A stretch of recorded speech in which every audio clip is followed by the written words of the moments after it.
Le projet Audi en Formule 1 devrait bien voir le jour à partir de 2026. Et là, vous allez me dire qu'on le sait depuis août 2022 et une présentation en grande pompe sur le circuit de Spa-Francorchamps, mais il faut dire que les doutes s'étaient accumulés ces derniers mois, notamment avec l'arrivée de Gernot Döllner, qui est devenu le nouveau patron de la marque. Döllner est présenté comme quelqu'un n'aimant pas particulièrement le sport automobile, et avec la nécessité qui lui a été imposée par Audi de faire des économies, on a tout de suite pensé que le programme Formule 1 allait s'arrêter avant même d'avoir débuté. Lors d'une réunion du comité de direction de Audi AG, Gernot Döllner a, selon des sources très proches du dossier, confirmé que la marque allemande allait bien reprendre l'écurie Sauber et donc se lancer sous son propre nom en Formule 1 dès 2026. Pourquoi attendre aussi longtemps pour calmer ces rumeurs et pour les démentir? Alors certes, il y a eu des démentis de la part de Audi et de l'écurie Alfa Romeo Sauber, il n'y a pas de souci là-dessus, mais le PDG, lui, n'avait pas encore démenti. Pourquoi donc? Eh bien, si Gernot Döllner est bien devenu PDG d'Audi le 1er septembre, il a dû attendre une période de 100 jours de confidentialité avant de pouvoir s'exprimer, d'abord auprès du comité de direction, et on l'imagine potentiellement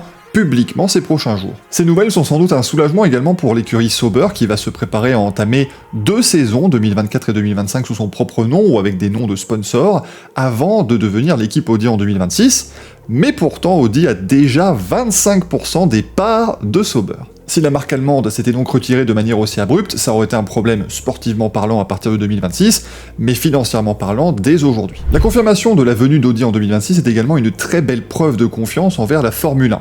Parce que si vous regardez, si vous cherchez surtout une trace d'engagement en sport auto de Audi, ça va être compliqué à trouver. La marque n'est plus en endurance depuis pas mal d'années, elle a annulé son projet de retour avec un prototype LMDH, elle n'est plus en Formule E, elle ferme en fin d'année 2023 son département compétition client, et le Dakar 2024 sera le dernier pour Audi qui était pourtant venu avec une armada et ses fameux buggy électriques, avec tout de même des générateurs bien sûr. En gros, pour la firme d'Ingolstadt, désormais, c'est la Formule 1 ou rien du tout. Ces décisions, nombreuses et assez fortes, sont évidemment logiques d'un point de vue de la réduction des coûts. Je vous ai dit que c'est l'un des véritables chevaux de bataille qu'il va devoir mener, Gernot Döllner, et si vous voulez réduire les coûts, moi je vous le dis, il y a une manière très simple de le faire, on enlève tout simplement le programme Formule 1 et le tour est joué. Mais du coup, ça n'est pas ce qu'Audi a choisi de faire, et ça, c'est certainement dû au retour sur investissement absolument inégalé que possède la Formule 1 par rapport à tous les autres sports mécaniques. C'est une des premières périodes où l'adage « pour quitter la Formule 1 avec une petite fortune, il faut débuter avec une grosse », n'est en fait plus vraiment d'actualité, car aujourd'hui on peut véritablement faire de l'argent en Formule 1. Audi le sait, c'est certainement la principale raison de cette continuation, malgré évidemment des coûts qui vont être très importants.